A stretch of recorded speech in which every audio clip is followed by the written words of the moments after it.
Vamos lá, meus irmãos. A paz de Cristo ao teu coração. Vamos orar. Pai eterno, obrigado por esse momento, pela tua palavra, misericórdia, guarda-nos na tua presença, que teu amor seja sobre nós. Nós te agradecemos no nome precioso de Jesus. Amém. Eu vou começar perguntando a vocês, antes de abrir a Bíblia, a Bíblia nos traz a convicção, ou pelo menos o conceito, de que nós estamos salvos. E aí eu vou perguntar para vocês, salvos de quê? A gente está salvo de quê? Você está salvo, né? Você está na igreja, pertence à igreja, mas você está salvo, então. Mas salvo do quê? Para todo mundo a pergunta, gente, para quem quiser responder.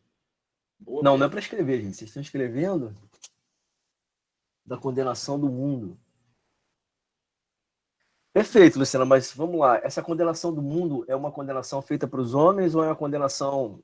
Que condenação do mundo, né? Que tipo de condenação? Fala baixinho para não acordar minha filha.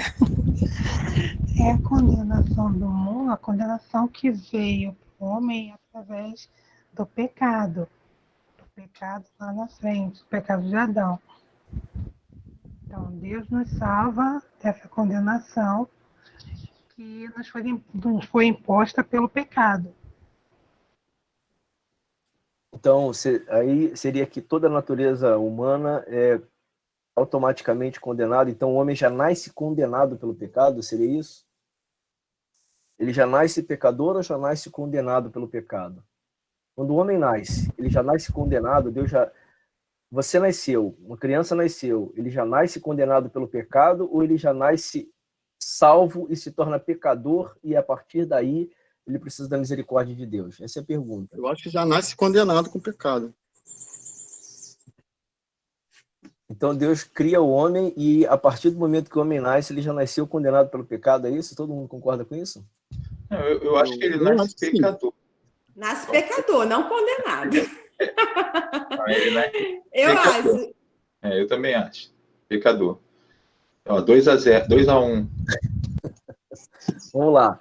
O texto que a gente, do fariseu e do publicano, ele diz assim: há alguns que confiavam em sua própria justiça e desprezavam os outros. Jesus contou essa parábola. Aqueles que confiavam em sua própria justiça e desprezavam os outros. 2 homens subiram ao templo para orar. Um era fariseu e outro era um publicano. O fariseu, em pé, orava no íntimo: Deus, eu te agradeço porque não sou como os outros homens, ladrões, corruptos, adúlteros, nem mesmo como esse publicano. Jejuo 2 vezes por semana, dou o dízimo de tudo quanto ganho.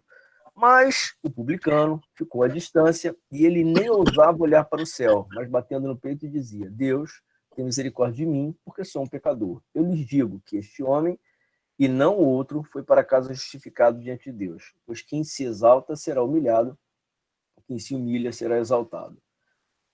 Bom, os fariseus eram um grupo que nasceu dentro do judaísmo, eles eram os remanescentes dos levitas. Quem era essa turma?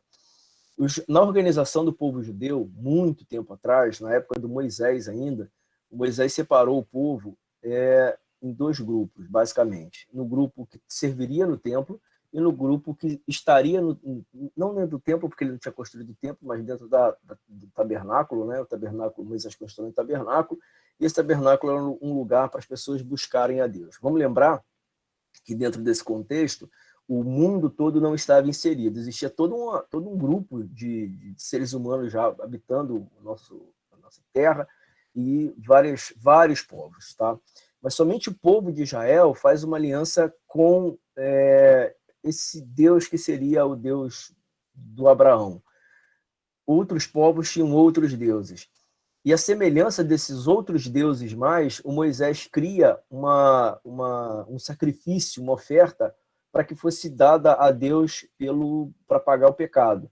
Então, aquele Deus primitivo, que era o Deus da primeira aliança, era um Deus muito voltado para o sangue. Para que houvesse perdão, misericórdia sobre o pecado, era necessário que houvesse sangue derramado. Então, no primeiro momento, a gente tem essa concepção de que o perdão do homem se daria só pelo derramar do sangue. E a gente até entende que foi Deus que estabeleceu esse preço. O sangue precisa ser derramado para que houvesse remissão e perdão de pecados. Mas vamos lembrar que antes de Moisés, a primeira aliança que Deus faz com o homem, pelo menos narrativamente, não seria de Moisés, não seria uma aliança mosaica, né? Você tem a aliança Adão, se a gente considerar o personagem Adão como personagem real, e você tem uma aliança noética, né, que é a aliança do Noé, que se você considerar também o Noé como personagem real, e depois você finalmente tem a aliança feita com Abraão. Nas 3 alianças iniciais, você não tem sangue derramado para que houvesse perdão de pecados. Então você tem Deus se relacionando com o homem, um Deus eterno, que o homem entende que é um Deus eterno, e quem traz esse conceito de Deus eterno para o povo de Israel, ou para, pelo menos, o primeiro homem que é feito uma aliança para dar origem ao povo de Israel, não é um judeu. Lembra que quem apresenta o Deus eterno, quem se lembra? Quem apresenta o Deus eterno a Abraão?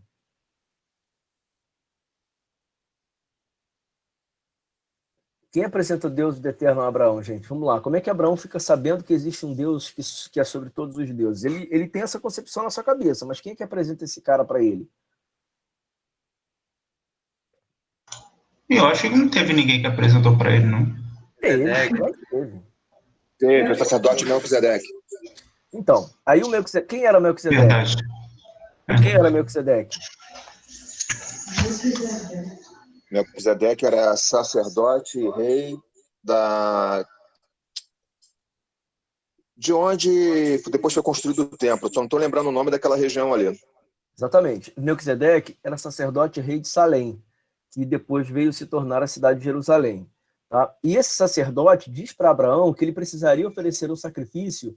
Então entenda isso. Melquisedeque era um sacerdote e, segundo ele servia a um Deus que era o Deus Todo-Poderoso e que estava acima de todos os deuses. Naquele período ali, diferente do que a gente tem agora, eles acreditavam em muitos deuses. E essa credulidade em muitos deuses, em muitos seres espirituais, em muitos deuses acima dos homens, essa credulidade era comum, diferente do que a gente tem agora, né, onde você tem muitos deuses, mas em diferentes religiões.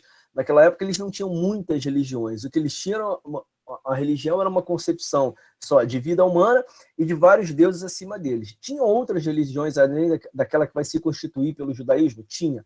Mas nesse momento, o que eles tinham era religião por povo. Cada povo tinha o seu próprio Deus. Então era muito comum isso acontecer.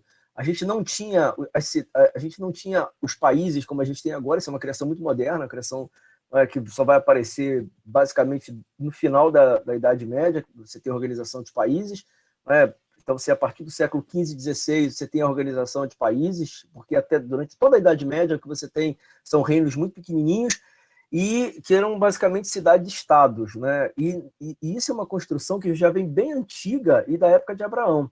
Então, Abraão... Deixa eu botar isso aqui, gente. Esqueci completamente. Então, Abraão, ele herda, quando ele sai da terra de Ur, ele herda, por orientação de Melquisedeque, a ideia de que existe um Deus que está acima de todos os deuses e que esse Deus precisaria de sacrifício para que o pecado humano fosse perdoado. E Abraão aprende a oferecer sacrifício. Não é de se espantar que Isaac e Jacó tenham aprendido o mesmo rito. Então, eu vou oferecer um sacrifício para me sentir perdoado. É muito comum na vida humana essa sensação, né, querer ter uma prova daquilo que ele está sentindo. Então, dizer que é amado não é suficiente, tem que ter uma prova desse amor. Dizer que está salvo também não é suficiente, tem que ter uma prova dessa salvação. Qual é a prova real? Porque lembra que Abraão, ele saiu da terra dele e ele tecnicamente seria justificado, porque ele saiu para não servir a muitos deuses. Tudo bem. Segundo os historiadores, né, você vai pegar a história desse período, o Abraão, na verdade, ele fugia de uma escassez, a gente sempre faz essa associação, né? O Abraão fugia de uma escassez, fugia da fome e fugia de uma situação econômica desfavorável na cidade de Ur. E ele vai para um lugar onde ele pudesse criar a sua família com mais facilidade. E a gente sempre entende isso. A gente entende que a escassez, a fome, né, a praga, a doença, é sempre um juízo de Deus. Se houve uma praga, se houve uma doença, se houve se os aparelhos começam a quebrar, se as coisas começam a funcionar mal, a gente sempre entende isso como uma ação de Deus. Deus está querendo chamar a minha atenção para alguma coisa. E a gente começa a materializar Deus e colocar Deus dentro desse espectro humano, desse espectro tão, tão pequeno, tão apequenado que é a nossa vida. E Abraão, ele faz um pouco disso, mesmo porque ele tinha uma concepção diferente de Deus que a gente tem, mas a gente faz a mesma coisa que ele, tá? Apesar de a gente ter toda a revelação de Deus, a gente faz a mesma coisa que ele. E quando ele encontra Melquisedeque, ele passa a entender isso. Havia necessidade de um sacrifício. Pois bem, Moisés, quando reúne o povo na saída do Egito, quando ele sai do Egito e reúne o povo, ele legisla para esse povo. E nessa legislação ele diz o seguinte: olha, tem a necessidade de oferecer um sacrifício. E esse sacrifício deve ser oferecido da seguinte forma. E ele desenha e dá forma final a esse conceito de derramar sangue para que houvesse remissão de pecado. Então o homem se sentiria perdoado a partir do derramar do sangue.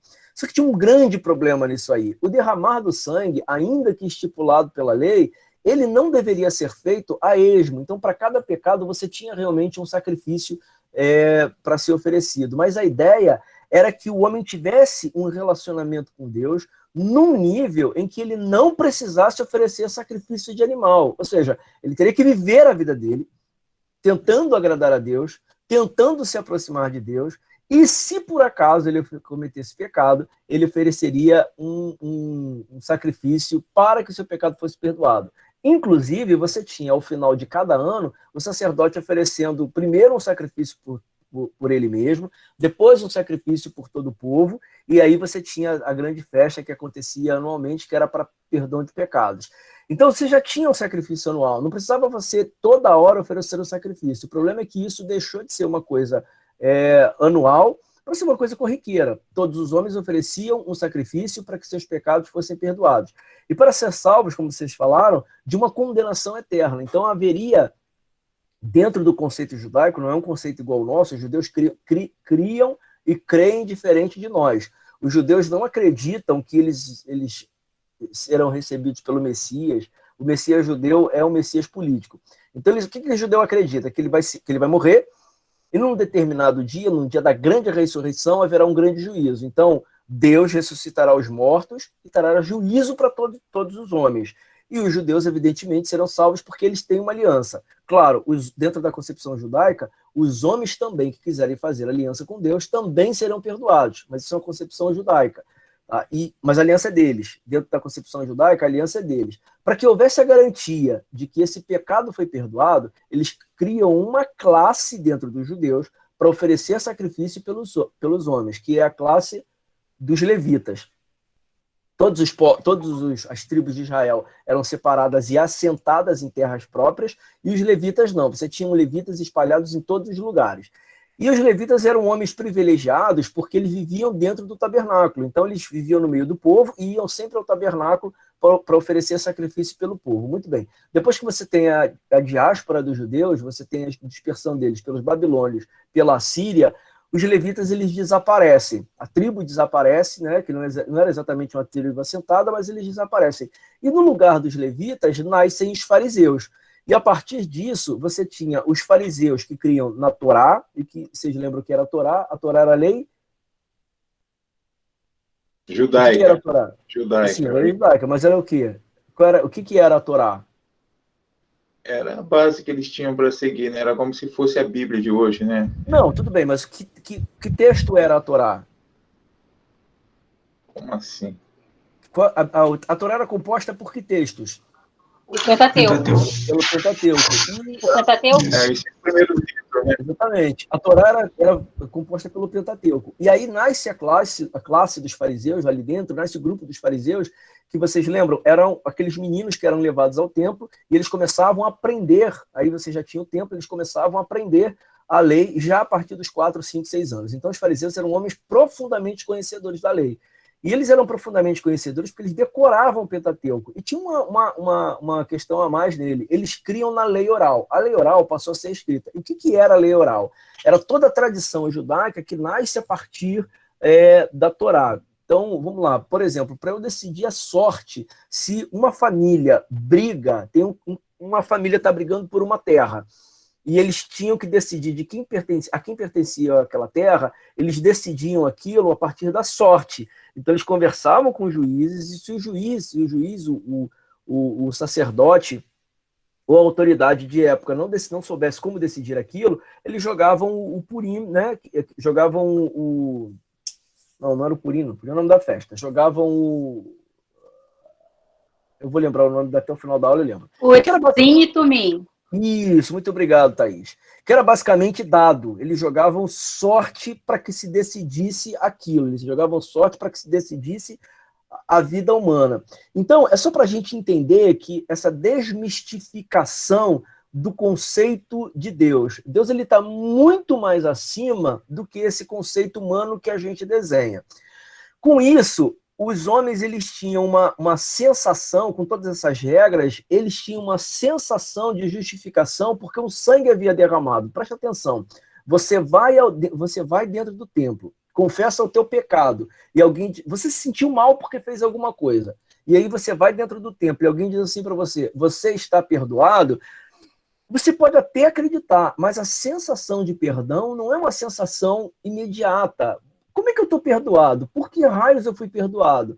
Mas quando você vai ao templo, confessa o teu pecado, e aí o sacerdote vai lá, mata um animal, derrama o sangue dele, diz assim, Deus se agradou do sacrifício que nós fizemos a ele. Você tem uma sensação imediata do perdão. Por isso que o sacrifício do Cristo, ele é tão importante. E aí, eu quero que você entenda nesse momento que o preço, como eu já falei para vocês, o preço estabelecido para que houvesse perdão do pecado, na verdade ele é definido pelo homem. É o homem quem define que esse preço é necessário. Porque pela vontade eterna de Deus, não haveria necessidade. Ele é supremo. E quem declara isso para mim e para você é o próprio Cristo. Quando levam o paralítico na presença dele, diz assim, homem, teus pecados estão perdoados. Não houve um sacrifício.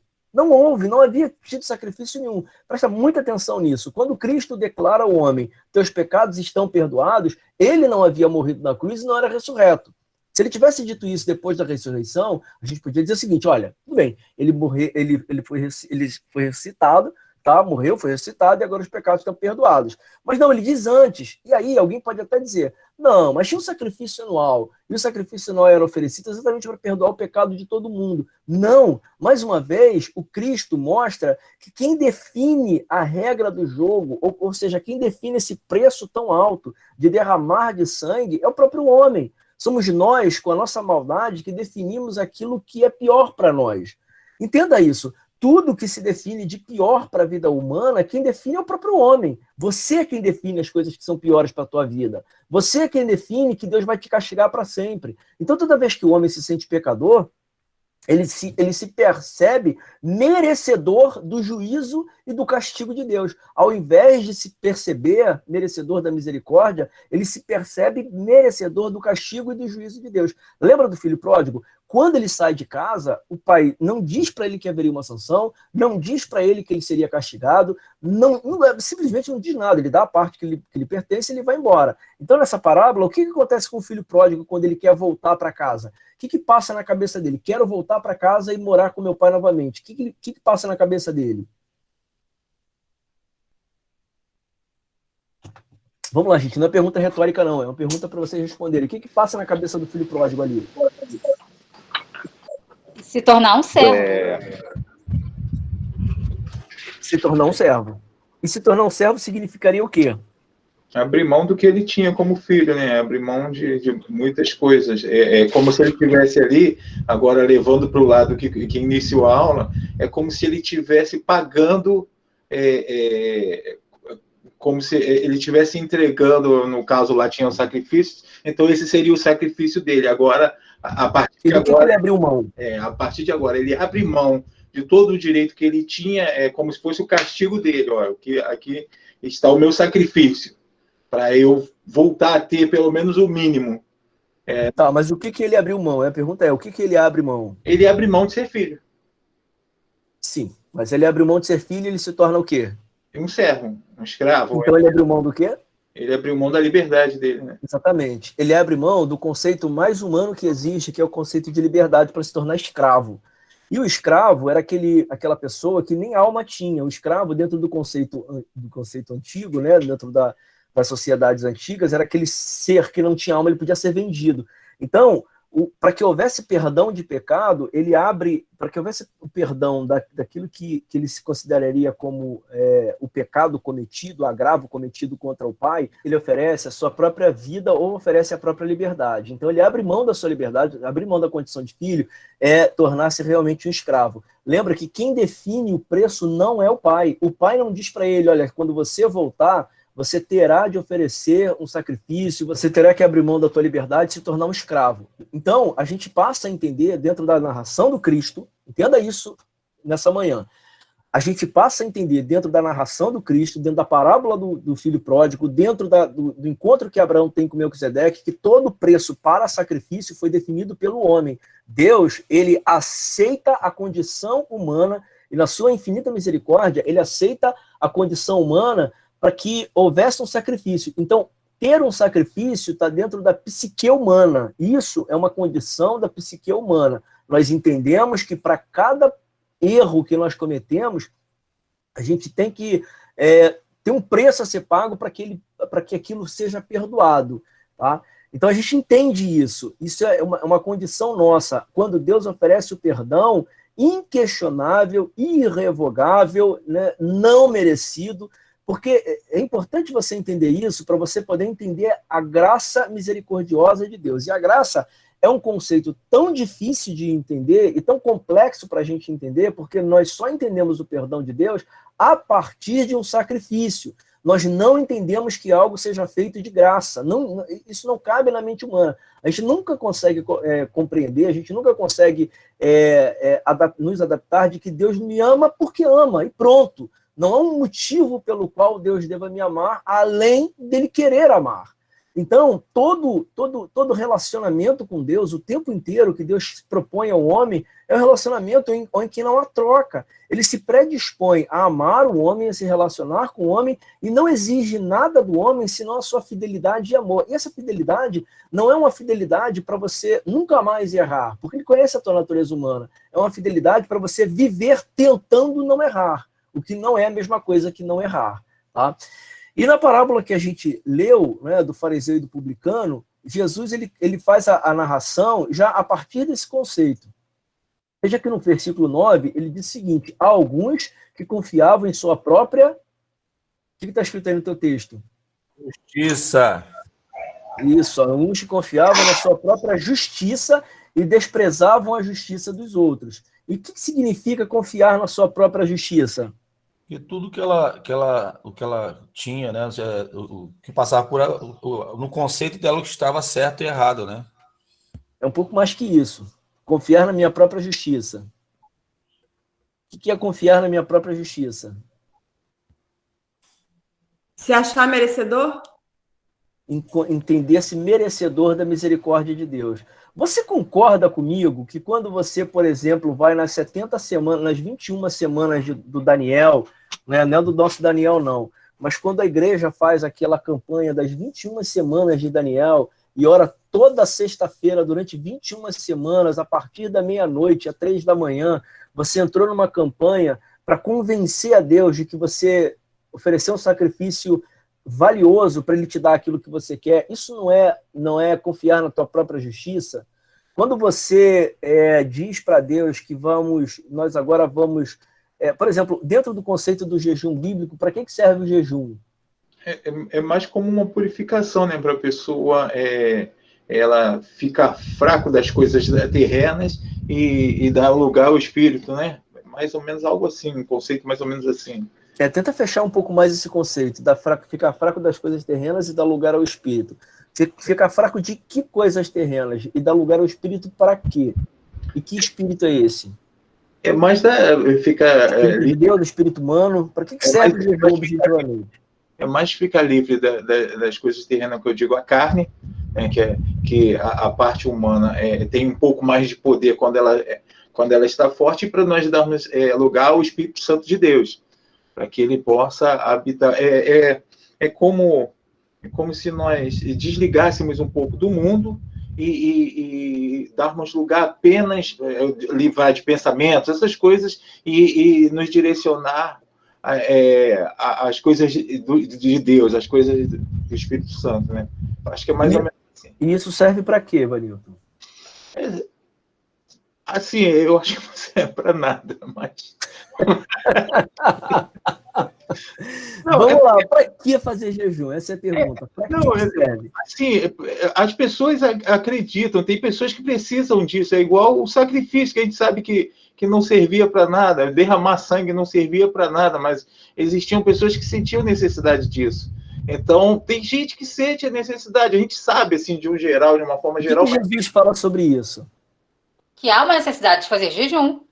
Outro exemplo, ele fala, o noivo está aqui, por isso os amigos do noivo não fazem jejum, mas quando o noivo for, eles o farão. Então, mas lembra dos dois exemplos que você deu? É os dois momentos que Jesus fala sobre jejum. Tá? Ele vai dizer o seguinte: primeiro, tem uma caixa de demônio que só sai com jejum e oração. Trouxemos o demoniado para os teus discípulos, eles não conseguiram expulsar. Então trouxemos uma caixa de demônio. Trouxemos a ti agora, vê se você expulsa. Aí Jesus vai lá, expulsa e diz o seguinte: existem demônios que só saem com jejum e coração. Tá? E aí, depois, os discípulos de João vão até Jesus e falam o seguinte: olha, os discípulos de João jejuam e os teus discípulos não jejuam. Tá? Aqui, só para a gente abrir um parênteses, as 4 seitas principais, né, grupos principais de judeus que existiam no primeiro século, os principais, tinham mais, tá? Mas os principais eram os fariseus, saduceus, os essênios e os zelotes. O João era um essênio. Tá? Jesus, possivelmente, era um hibridismo entre o fariseu e essênio. Com grande chance mesmo de Jesus ter sido um fariseu e ter sido... Um fariseu ele era porque ele ensinava no templo. Isso aí é sem dúvida. Tá? Então, Jesus ensinava do templo. E ele tinha uma característica de essênio também, porque ele batizava. A gente está falando do Jesus, o homem Jesus, tá? Então, Jesus, ele batizava, isso era uma coisa de essênio, e ele ensinava no templo, que era uma coisa de fariseu. Então, há uma possibilidade muito grande do Jesus ter sido essênio e fariseu. Mas ele não se define como uma linha só, exatamente para que não houvesse... A ideia do Jesus era fazer uma reforma dentro do judaísmo, mas isso é só para uma outra aula. Ele não queria fundar uma nova religião. Mas vamos lá. Aí ele diz o seguinte: olha, tem demônios que só saem com jejum e oração. Ponto. Os meus discípulos não jejuam porque o noivo está com eles. Ou seja, eu estou aqui. Haverá um momento em que o noivo lhe será tirado. Haverá um momento em que eu vou embora. Tá? Eu vou morrer, ser finir e vou para o céu. Tá? Vou ressuscitar, que seja, mas vou para o céu. Então eu não vou ficar com eles. E aí eles vão precisar fazer jejum. Nesses 2 momentos, ele está definindo o jejum como uma coisa só. Para que servia a coisa de fazer jejum, então? Era para expulsar demônio? Para que servia o jejum? Não. Para que era? Aumentar a comunhão? Aumentar alguma coisa não é comunhão. A comunhão se daria pela... O Jesus, ele fala que a comunhão se daria pela ceia e pelo partir do pão uns com os outros. Isso era comunhão. Não, eu falo comunhão com ele. Desculpa. Com ele quem? Com Deus? Com Jesus? Isso. Não, ele não dá essa ideia de que seja aumentar a comunhão. Por que eu vou fazer jejum e minha comunhão vai crescer? Tem uma coisa a mais que os caras que a gente precisa. Pastor, jejum tem a ver com arrependimento e obediência? Não, também não. Você faz jejum. Em Isaías 53, Isaías 58 fala do verdadeiro jejum. O verdadeiro jejum é aquele de você se compadecer do próximo. Não adianta também ficar sem comer e não obedecer ao Senhor. Pelo propósito que você for fazer, quando eu faço jejum, eu faço isso. Pelo propósito você vai fazer. Então o Diego passou bem perto. E se você faz jejum porque está fazendo um propósito, esse jejum está fazendo o que com você? A purificação? Não, porque o propósito ele não vai ser alcançado pela purificação. Pensa bem, vamos pensar junto. Se tinha lá uma caixa de demônio. Aumento da fé. O jejum ele só agrega algo ao homem e não a Deus. O jejum ele só agrega fé. Por que os discípulos não conseguiram... vocês vão ver o trecho do Jesus, quando ele fala sobre expulsar demônio, logo depois ele vai falar sobre a fé, que os homens não têm fé.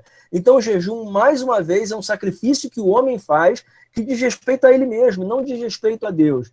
Por que o noivo, por que eles não faziam jejum? Porque o noivo estava ali, eles não precisavam clamar pelo noivo. Agora, a partir do momento que o noivo lhes é retirado, eles precisam que o coração tenha mais fé. Então, o jejum é feito, ou ele é apresentado para que você tenha fé, e não para que haja uma ação de Deus. Então, os homens, quando eles queriam ter certeza de que Deus agiria, eles oferecem uma oferta a Deus para que Deus atendesse o pedido deles. Então, o jejum é exclusivamente para você agregar fé, acrescentar fé. Claro que o texto que a Bárbara traz, ele diz que o verdadeiro jejum, né, vai ser sobre se compadecer do próximo, mas isso vai falar do propósito de relacionar-se, da questão de se relacionar-se com Deus. Ou seja, o que Deus diz basicamente é que eu não preciso que vocês façam jejum. Quem precisa fazer jejum são vocês.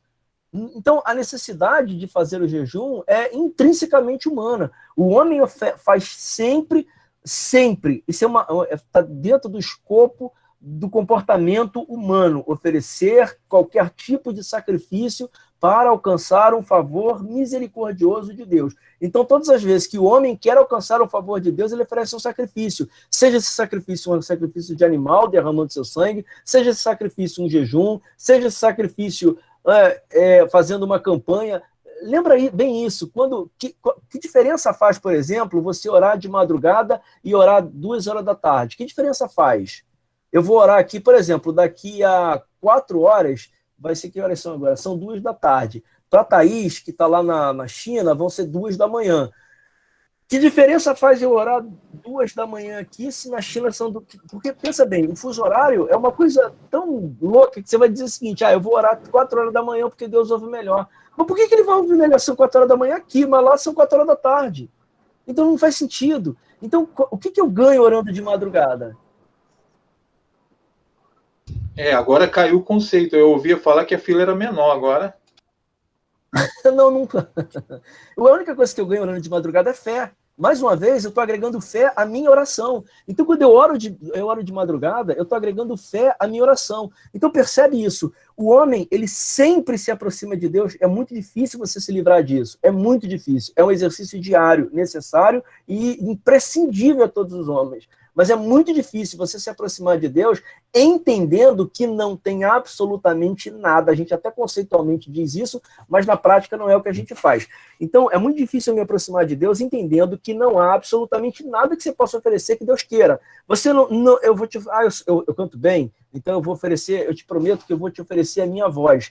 Eu te prometo que eu vou te oferecer o meu dízimo. Eu te prometo que eu vou te oferecer o meu talento, porque eu prego bem. Eu te prometo, eu sou um bom músico, eu te prometo que eu vou tocar instrumento na tua casa. Não há absolutamente nada que você ofereça para Deus que Ele realmente queira. Nada. A única coisa que Deus quer de você é que vocês tenham um relacionamento para toda a eternidade. É isso que Ele quer. Então, todas as vezes que você se aproximar de Deus, esse é o ponto.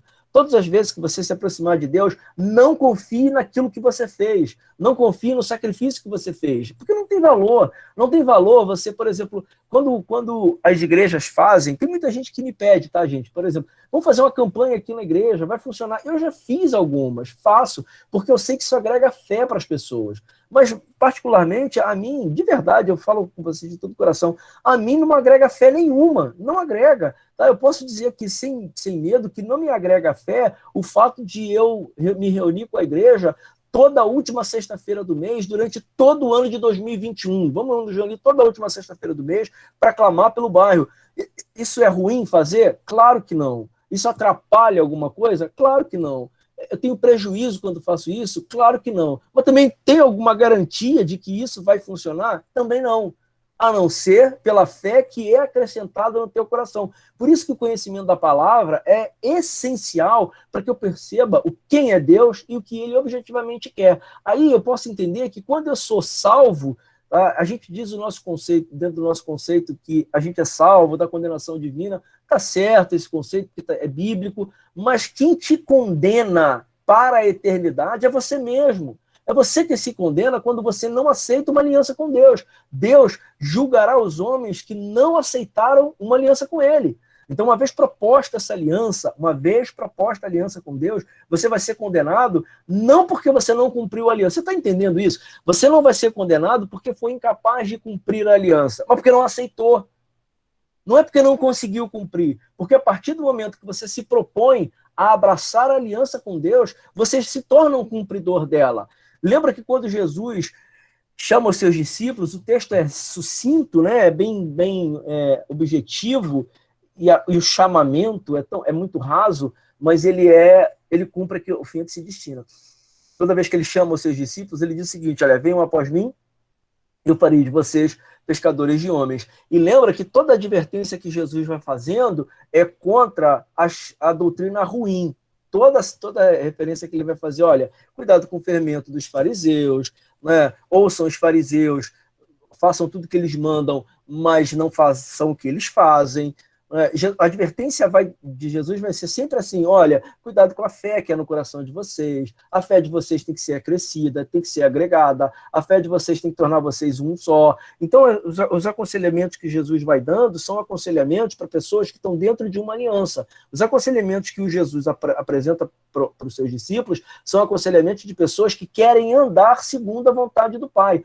Percebe que depois desse trecho, e 2 vezes pelo menos, Jesus vai dizer que o coração das crianças é melhor do que o coração dos adultos. Você pega qualquer criança, a criança é dotada de duas situações bem distintas, a ingenuidade e a inocência. Tá? A inocência, e vocês sabem a diferença entre elas, que a ingenuidade é aquela que não faz diferença entre bem e mal. Então ele é ingênuo, ele não faz diferença entre bem e mal. Depois, vencida essa etapa, ele já começa a fazer diferença entre bem e mal, mas ele ainda é inocente porque ele não praticou o mal. Mas a partir do momento que ele pratica o mal, ele já não é mais inocente, porque já se imputa culpa sobre ele. E Jesus diz isso: olha, quando vocês se aproximarem do Pai, vocês têm que ser como crianças.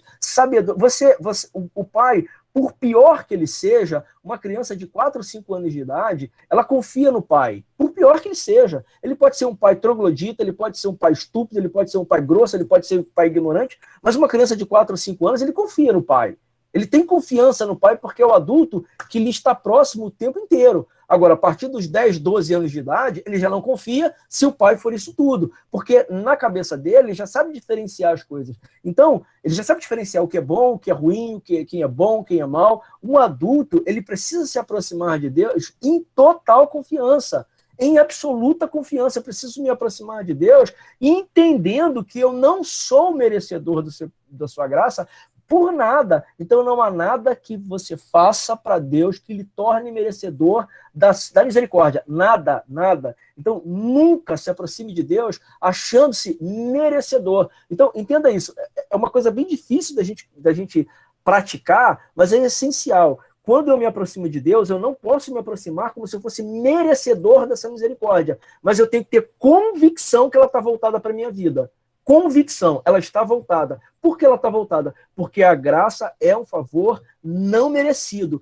E não é só pelo sacrifício da cruz. Eu não estou banalizando o sacrifício da cruz, entenda isso. Não estou banalizando. Mas estou dizendo que, mesmo antes do sacrifício vicário, pode ser até que você diga o seguinte: mas Jesus disse que o Cordeiro de Deus estava oferecido desde a fundação do mundo. Tudo bem, mas mesmo antes do sacrifício vicário, mesmo antes da crucificação de Jesus, mesmo antes dessa oferta, Deus oferecia a sua misericórdia aos homens sem que nada fosse feito em troca. Então entenda que nessa manhã a misericórdia de Deus é voltada para a tua família e para a tua casa, e você não precisa fazer absolutamente nada para isso. Claro que os que são da casa do Pai, Jesus disse isso, tá? Então é só eu viver a minha vida do jeito que eu quiser e eu vou receber a misericórdia de Deus. Não. Por que não? Porque Jesus disse bem claro: as minhas ovelhas ouvem a minha voz. As minhas ovelhas ouvem a minha voz. Então, se você se considera aquele homem que tem um chamamento, um chamado para a eternidade, para viver para sempre com Deus, você já ouviu a voz dele, sabe quem ele é e não tem absolutamente nada em você que te faça merecedor da misericórdia de Deus. Então, novamente, versículo 9: alguns confiavam em sua própria justiça e desprezavam os outros. Então, a todos os homens que confiam na sua própria justiça, olha, eu leio a Bíblia toda durante o ano. Eu não tenho mais justiça do que os outros por causa disso, tá? Eu jejuo 1 vez por semana. Eu não tenho mais justiça diante de Deus, né, do que os outros por conta disso. Para que serve ler a Bíblia toda durante o ano? Para agregar conhecimento da palavra e para acrescentar fé no meu coração. Então, só leio a Bíblia uma vez por ano para acrescentar conhecimento da palavra na minha cabeça e fé no meu coração. Vou fazer jejum. Para que serve o jejum? Para acrescentar fé no meu coração. Mas o jejum não me torna mais santo? Não. Não há um só texto bíblico que vai dizer que o jejum me torna mais santo. Mas espera aí. Quando os judeus queriam livrar-se da morte, eles ofereceram um sacrifício de jejum mais de uma vez. Quando eles queriam para se aproximar de Deus. Quando os profetas diziam para os homens para se santificarem, eles diziam assim, rasguem suas vestes, né, põe o teu rosto no pó e ofereçam um jejum de sacrifício ao Senhor. Isso não significava dizer que eles estavam se santificando, não, significava dizer que eles estavam agregando fé ao coração.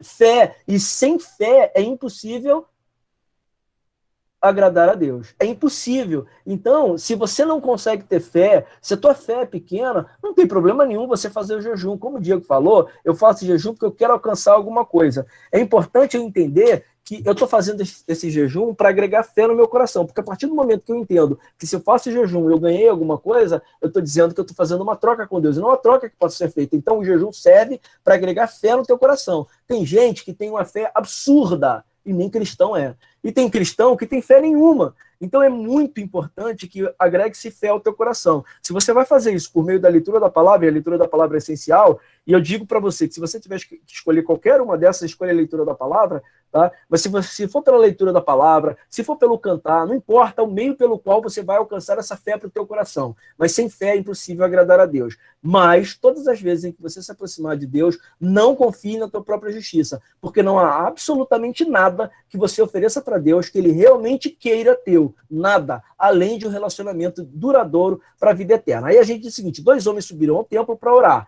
Um era fariseu e outro era publicano. O fariseu, então, era aquele que nasceu lá atrás da tribo dos levitas, e quando você teve a diáspora, como eu falei lá atrás e acabei não concluindo, quando você teve a diáspora, a separação dos judeus, a invasão da Assíria, e aí dominando, você teve quase que o massacre de todas as tribos, aí os irmãos macabeus, que você pode ler, tá, gente? Ó, você vai ler, depois você, quem puder, compra...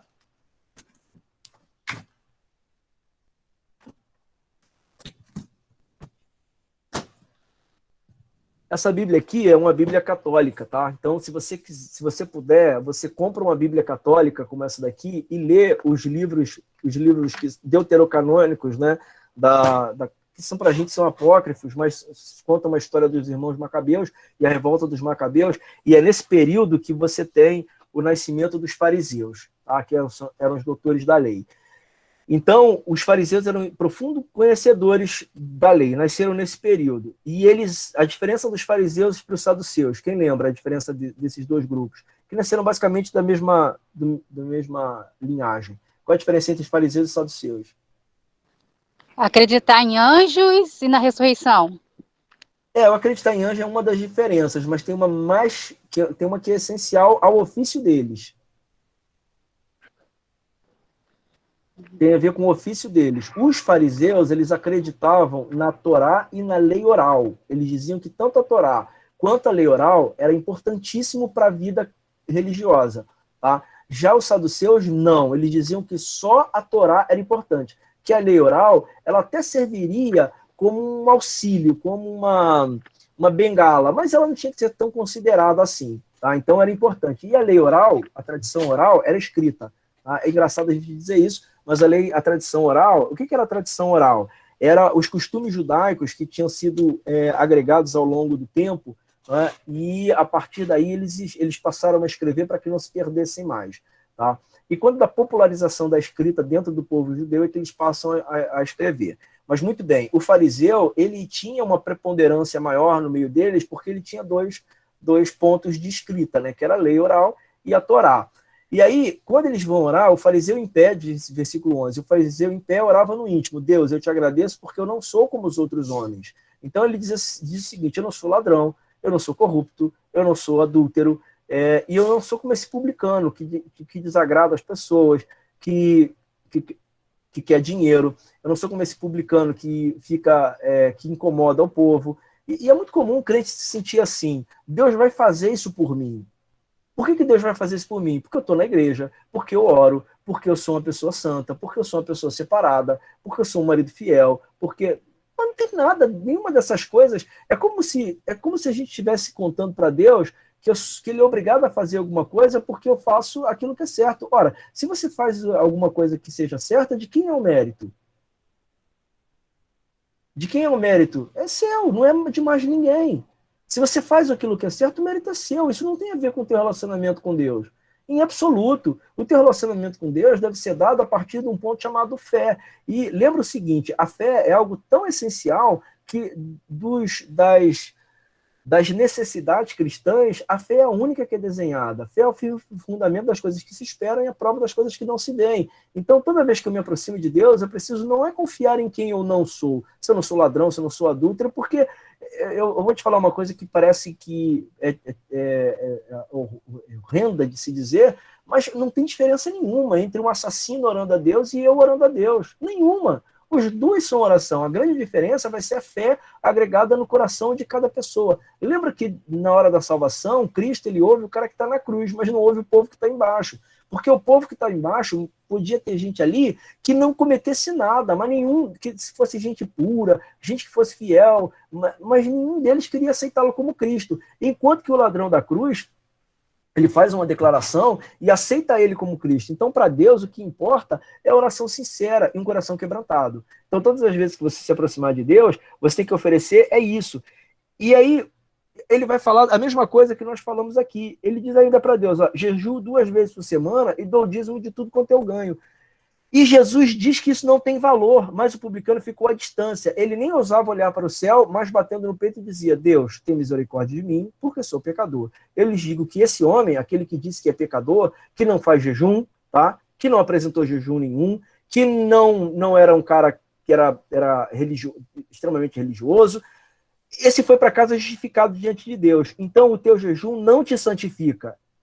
O teu jejum não te santifica. O teu jejum, ele não te aproxima de Deus. O teu jejum, ele só agrega fé no teu coração. Eu costumo dizer, né, para as pessoas, isso é muito importante você entender, que nós fazemos o seguinte, a gente aceita Cristo, né? Na verdade, Cristo nos aceita, porque eu não tenho condições de aceitar Deus, porque, eu já falei isso para vocês, você não aceita Deus, é Ele que te aceita, tá? Essa história de que você aceita a Cristo, isso não é verdade. Cristo te aceita. Isso é um grande fato, tá? E o próprio Jesus diz isso. Ninguém vem a mim. O que ele diz? Se o Pai não trouxer. Então, é o Pai que me leva a Cristo. Por isso que eu sou... Se você quiser pregar na igreja, você pode levar assim, quem aceita Jesus? Eu acho isso de pouca ou nenhuma valia, tá? Quem aceita Jesus? Porque é Jesus que me aceita, e não eu a ele. O que eu digo sempre na igreja, quando tem alguém que está visitando, se você veio, gostou da palavra, volte sempre. E se em algum momento você quiser se batizar, é só falar com a gente, você vai se batizar nas águas. Então, o estar na igreja tem que ser um prazer, uma vontade, um desejo. A conversão é uma coisa que acontece aos poucos, e o decidir-se pela vida cristã é uma decisão madura, e não é uma decisão de momento, de emoção. Claro, isso não anula todo mundo que um dia ouviu uma única mensagem, levantou a mão e nunca mais se afastou da igreja. Na verdade, a gente só inverte o polo, mas o processo é o mesmo. Então, a partir do momento em que eu faço jejum, sou eu que estou recebendo fé no meu coração, mas o meu jejum não me santifica. Por que eu posso dizer que o meu jejum não me santifica? Porque o meu jejum não me aproxima de Deus. Lembra que o fariseu, ele diz dentro da parábola, ele diz o seguinte, eu jejuo 2 vezes por semana. E o fariseu, ele jejua mesmo, e até hoje o judeu, ele faz 2 jejuns semanais. Tá? Isso é uma prática judaica. Então eu faço 2 jejuns por semana, mas mesmo fazendo 2 jejuns por semana, ele não desce justificado. Ele não roubava, ele não adulterava, ele era um homem que estava no templo, era um homem que se declarava religioso, mas ele não desce justificado. Todas as vezes que você for se aproximar de Deus, não é o teu jejum, não é o tanto que você lê a palavra, não é o tanto que você conhece, não é a forma como você prega, não é se você canta bem ou deixa de cantar bem, é simplesmente a tua fé que vai te aproximar de Deus. É simplesmente a fé que você tem, a convicção de que qualquer sacrifício não tem valor a partir do momento que você não tem fé. Então é a fé que me faz me aproximar de Deus, reconhecer a sua graça, a sua misericórdia e ser perdoado por Ele. Então, meus irmãos, para concluir, né, eu diria para você o seguinte, se você gosta de jejuar, jejue, mas entenda que isso está agregando fé no teu coração. Lembra sempre que a gente vive numa nação, né, o Brasil é uma nação É muito difícil a gente mudar isso. Mas o Brasil é uma nação onde você tem a média de leitura do brasileiro é de 2 a 4 livros por ano. E esse livro não tá, a Bíblia não está incluída nisso. A gente tem uma cultura do jeitinho sempre, né? A gente tenta resolver as coisas sempre com o nosso jeitinho. Eu convido você, a maioria dos pastores que foram sagrados ao ministério pastoral e a maioria esmagadora dos cristãos nunca leem a Bíblia. Então você aceita Jesus e ao longo do tempo, né, o Cristo te aceita e ao longo do tempo as pessoas vão sentando com você e vão dizendo, ó, ser cristão é assim, assim, assim, assim e assim. E aí você vai aceitando. E em momento nenhum você pergunta se na Bíblia é aquilo que está escrito. E é muito difícil para mim, por exemplo, quando eu vou... Para mim é difícil, quando eu vou ensinar as pessoas e elas refutam o ensinamento dizendo assim, eu não entendo dessa forma. E aí quando você diz assim, mas por que você não entende dessa forma? Porque eu acho que não. Mas a Bíblia não tem a ver com o que eu acho. A Bíblia é a Bíblia. Então alguém pode dizer o seguinte, não, peraí, mas quem definiu o valor do sacrifício foi Deus. Não, não foi. Por que não foi? Porque a Bíblia diz que não foi. Ah, mas eu não entendo assim. Você não entende porque você não lê. Porque se você lê, você entenderia. Então eu convido todos à leitura da palavra. Porque a leitura da palavra ajuda a desconstruir um monte de coisas que nós construímos ao longo do tempo e que foram construídas por costumes e por hábitos nossos. Por último, e não menos importante, lembra o seguinte, a Bíblia é um livro que tem 2000 anos. Eu não posso usar a Bíblia para uma regra de vida social. Não posso. A Bíblia não é para isso. Tá? Tem gente que usa, a gente vai falar sobre isso quando for estudar o livro de Coríntios. Mas cai bem agora. A Bíblia não é um livro para regra social. A Bíblia é um livro para você se relacionar com Deus. Esse é o propósito, você se relacionar com Deus. E você só é justificado a partir do momento que você entende que a misericórdia é gratuita. O filho pródigo, quando chega perto do pai, ele estava disposto a abrir mão de tudo e dizer assim, eu quero ser só um escravo. Eu falei, cara, não é isso que eu quero. Não é isso que eu quero. Meu propósito para você é um relacionamento eterno de pai e filho. Então não há nada que se ofereça que realmente Deus queira. E tudo que você puder oferecer só vai agregar fé ao teu coração. É isso, Deus abençoe. Se alguém quiser acrescentar ou fazer alguma pergunta. Essa forma que você falou das pessoas não entenderem, né? A Bíblia é daí que nasce, que surgem outras religiões, outros conceitos de vida. Não é bem por aí? Exatamente. Não necessariamente outras religiões, mas outras linhas do cristianismo. Você está certa. Nasce a partir do momento em que a pessoa começa a acreditar naquilo que foi ensinado e aquilo se sobrepõe ao texto sagrado. As pessoas acreditam mais no que foi repetido para elas a vida inteira, e mesmo que aquilo não tenha base bíblica nenhuma, do que você abrir a Bíblia e mostrar para ela que aquilo não tem a ver com a Bíblia, mas ela vai ficar com aquilo que ela aprendeu, porque o aprendizado ao longo do tempo, para ela, é mais importante do que o conhecimento da palavra. A maioria das pessoas não lê, Lúcia, esse é o problema, a maioria das pessoas não lê a Bíblia, então a boa parte dos pastores ensina aquilo que ele quer. Um exemplo tônico disso é quando alguém diz, né, uma vez eu estava num encontro, né, no encontro com Deus, num retiro espiritual, e tinha uma menina lá que estava usando aquelas correntes. Agora não se usa mais, mas teve uma época que aquelas pulseiras que se usava na mão, se usava no pé, né, na perna. As meninas botavam na perna, ali no calcanhar, aquela correntinha que se colocava ali no... Tornozeleira que chamava. Aí tinha uns breguetes pendurados, um negocinho de ouro, e se usava aquilo ali. E aí alguém disse lá que quem usasse uma coisa daquela, ela estava dizendo que ia para o inferno. Porque, e aí eu fico, como a gente é tão reducionista, reduzir a salvação eterna do homem a uma tornozeleira, né, que se põe no pé. Então, e por que a maioria acreditou e jogou fora aquilo ali? Porque não lê a Bíblia, porque se lesse entenderia que a misericórdia de Deus não se dá por artifícios materiais, mas é uma decisão espiritual que nasce no coração de Deus e não está ligada à tornozeleira, a pulseira, a brinco, cordão, a nenhuma dessas coisas. Isso são questões temporais e são comportamentais que em nada ferem o princípio do Evangelho. Parabéns, querido. Maravilhosa a sua aula, viu? Obrigado. Obrigado. É a mesma de sempre, não tem nada de diferente. Pastor. Então, a gente tem consciência, né, de que nada que a gente faça nada que a gente faça pode pagar o que Cristo fez por nós. Mas também não quer dizer que a gente não precise fazer nada. Né? A gente tem que ter essa consciência de que nada que eu faça vai me levar a alguma coisa, vai me dar alguma coisa, mas não quer dizer que a gente também não precise fazer nada, né? Porque a fé sem obras é morta. É claro, Bárbara, mas olha só, a partir do momento que eu me percebo com um chamado para... Lembra do que Jesus falou? Olha, é chegada a vós, vocês têm que se preparar porque vem a vocês o reino de Deus. Se você... vou dar um exemplo bem prático hoje de manhã.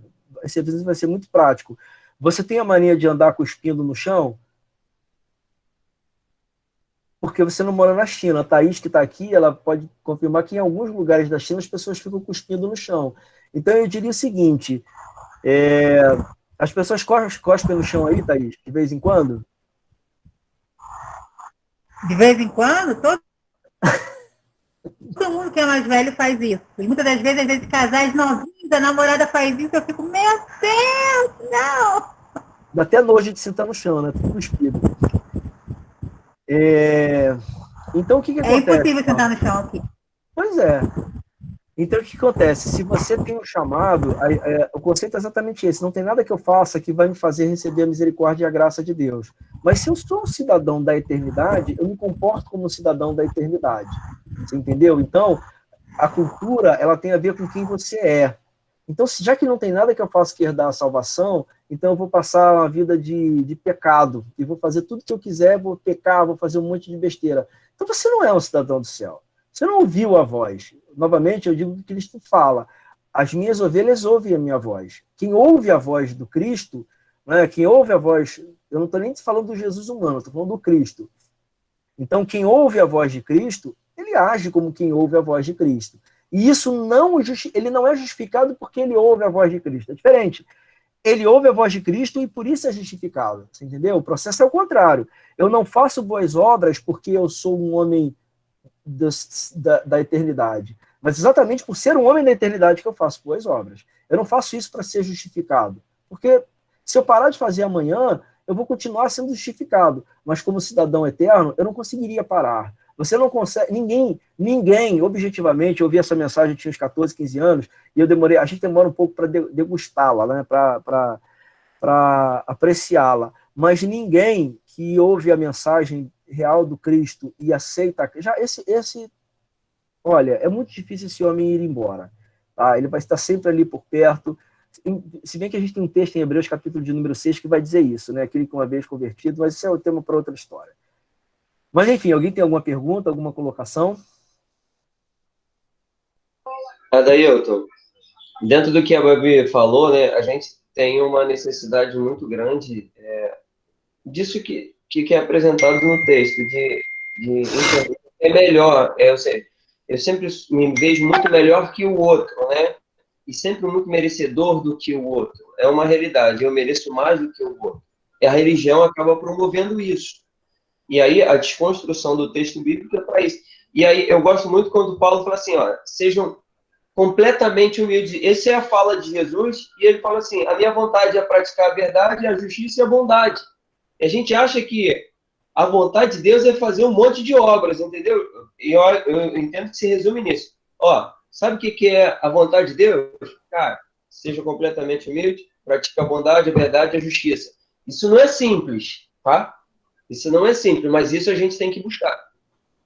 Exatamente. É como eu falei no início, né? É um exercício diário e um esforço contínuo. Buscar a vontade de Cristo é um exercício diário. Todas as vezes que a gente se aproxima de alguém, tá? Isso acontece com todos nós. Você se acha merecedor da misericórdia de Deus. Todos nós. Quando você vai pregar o evangelho, você vai pregar o evangelho porque você acha que você é merecedor da graça de Deus e quem está ouvindo aquele evangelho não é merecedor. Eu vou dar o exemplo do Vanderlei aqui, tem um exemplo muito legal do Vanderlei, não sei nem se o Vanderlei está aqui, o Vanderlei está aqui embaixo. Tem um exemplo muito legal do Vanderlei, que quando a gente quer aconselhar, porque a gente se acha merecedor da misericórdia, porque eu vou à igreja, né, gente? Eu vou à igreja, eu canto, eu oro, eu leio a Bíblia, então eu mereço a misericórdia de Deus, e o cara que está ouvindo não merece. Às vezes o cara que está ouvindo nem a igreja vai, mas ele tem um relacionamento com Deus mais profundo que o teu. Então eu vou dar o exemplo do Vanderlei. No dia a gente foi numa festa, aniversário do Petros, eu convidei um casal de amigos e o Vanderlei sentou-se com eles, também eram amigos do Vanderlei, né? Aí o Vanderlei estava dizendo o seguinte, olha, vocês são jovens, tem que estudar e tal, eu sei que vocês vão casar agora, mas você não está perto de casar? A gente está perto de casar, mas olha, dá prioridade ao estudo, vocês precisam estudar, né? Não dá mole para se casar assim, enfim, estuda, tá? Porque senão vocês não vão conseguir construir nada e tal. Aí o Diogo falou assim, não, eu tô terminando, né? Eu tô agora concluindo, tô terminando a faculdade de economia lá no Fundão e estava terminando mesmo.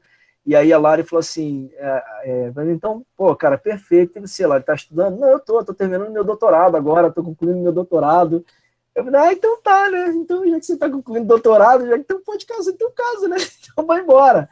Então, às vezes, a gente acha, né, uma pressuposição que a gente tem, que as pessoas não estão preparadas para alguma coisa, né?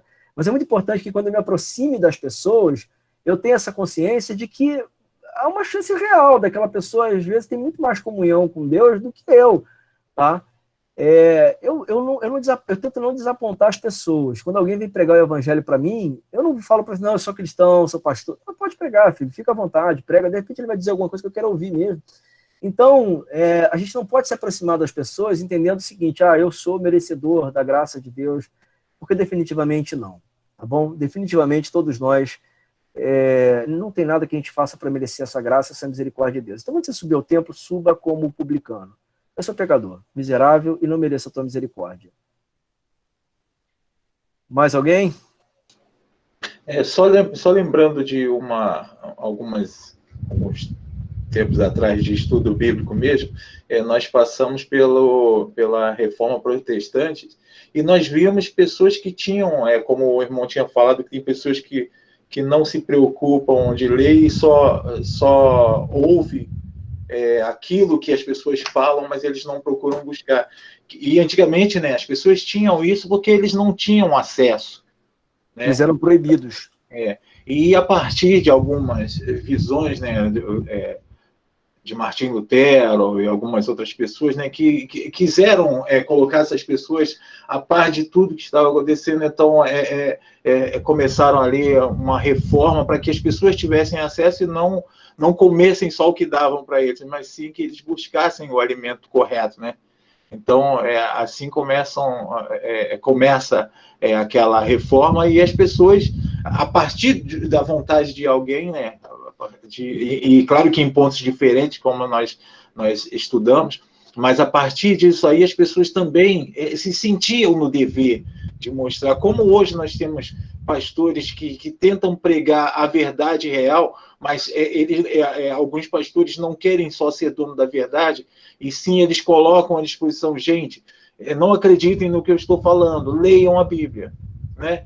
Porque agora nós temos acesso, isso é um ponto, né? Nós temos acesso a isso. A gente só não sabe se nós não quisermos, né? Então é só isso, levando aquele ponto que o irmão tinha dito aí, que muita gente não lê realmente, muita gente aí é onde a irmã Lúcia falou que às vezes criam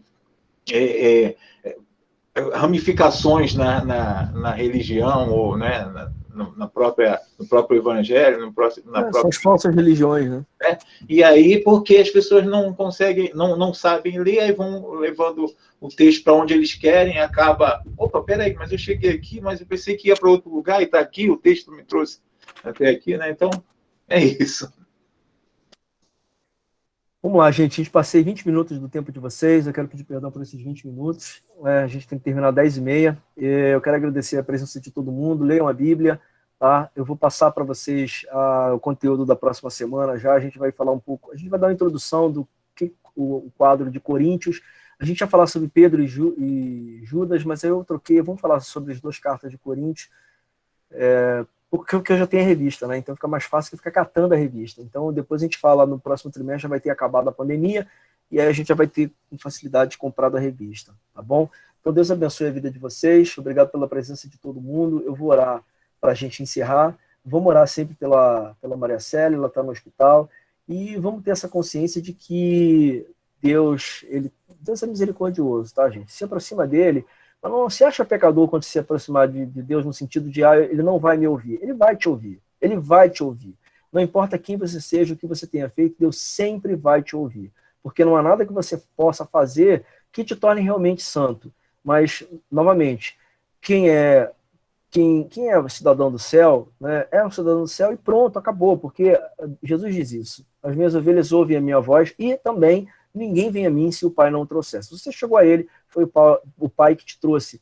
Então, agarre-se a essa verdade e haja com naturalidade, com neutralidade. As pastoras aqui da igreja, nossa igreja tem algumas pastoras, e elas já foram proibidas, por exemplo, de ir em igrejas que elas vão, né? O pessoal não chama elas para o púlpito porque elas estão de calça comprida. Então, lembra que a santidade não tem a ver com aquilo que você veste, tem a ver com a forma como você vive, é isso, tá bom? Mas esses são os legalistas. Deus abençoe a tua vida e teu coração. Pai, obrigado por essa manhã, pela tua misericórdia e graça, abençoe a vida dos teus filhos, que nós possamos nos apegar e agarrar a tua palavra, para que teu amor nunca se afaste de nós. Abençoa todas as pessoas que se aproximam sempre de ti, traz cura, graça, misericórdia e perdão a cada vida e a cada lar. Cura as nossas enfermidades. Cura as enfermidades da mente, da alma, do sangue, dos ossos, do coração, das medulas, aonde quer que a enfermidade queira se alojar, que dali ela seja repreendida, no nome de Jesus. Em nome de Jesus. Amém. Deus abençoe a tua vida, gente.